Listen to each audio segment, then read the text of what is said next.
pour les romans photos de la collection Studio Mogul aux éditions du Seuil, j'aime beaucoup avoir affaire à des artistes avec des univers très différents. Et j'adore le travail de Nora. En fait, il y avait un truc très joyeux, on s'est répondu très vite, ce qui souvent est le cas à chaque fois que je me mets à collaborer professionnellement avec quelqu'un, je me rends compte qu'il y a eu un truc hyper fluide où on s'est dit oui très rapidement. Et puis Nathalie m'a parlé, elle a su me parler, elle m'a parlé de mes chats, de photos que je postais. Et Nora, elle incarne pour moi une modernité qui fait merveille avec le format du roman photo. Le format du roman photo, c'est un format tellement désuet que d'associer cette désuétude à quelqu'un qui a cette écriture et cet esprit aiguisé pour observer, tout de suite crée quelque chose de différent que je pensais marcherait très bien. Et moi, ce qui est cool, c'est que du coup, merci. Hein.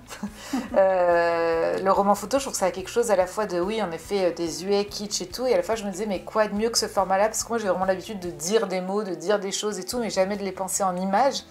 Et là, tout à coup, de les penser en images, je me disais, c'est super de pouvoir vraiment faire un zoom, de starifier le quotidien, de pouvoir vraiment mettre en valeur des détails de la vie que normalement je raconte et de là de pouvoir les montrer. Donc, ouais, c'était super. Au départ, j'ai cru que ça allait être très facile. Enfin, je me souviens que d'ailleurs j'avais donné un délai à Nathalie qui m'a dit oui très gentiment, je pense en se disant dans sa tête elle est folle, elle ne sait pas dans quoi elle se lance.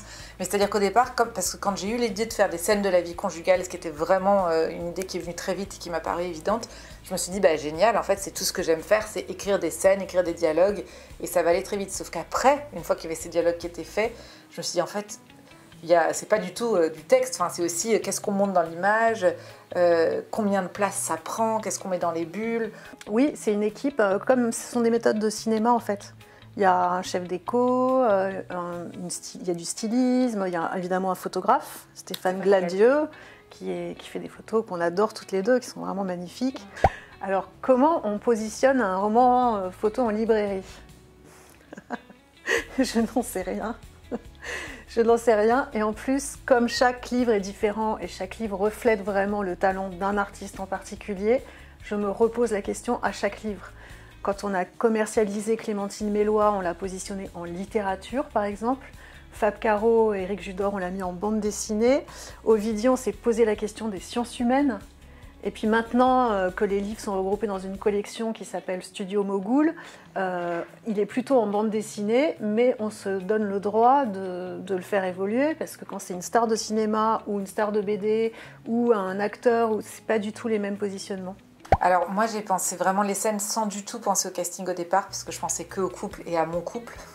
Et comme mon couple, qui est un peu mon inspiration tout le temps sur scène dans mes spectacles et tout, bah, mon mec, c'est vraiment une sorte de figure générique du mec où les gens peuvent projeter le mec qu'ils veulent.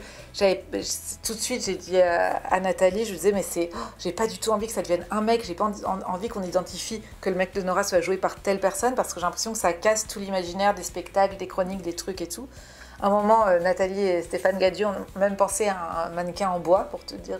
Stéphane surtout, hein. Moi je voulais pas. Ouais, c'est vrai. Moi je trouvais ça génial, l'idée de genre le mannequin. Je suis en train de faire la tête en me disant pourquoi pas, juste à côté. En fait, ça faisait la blague sur 2 planches, parce que tu peux avoir un mannequin en bois tout le temps.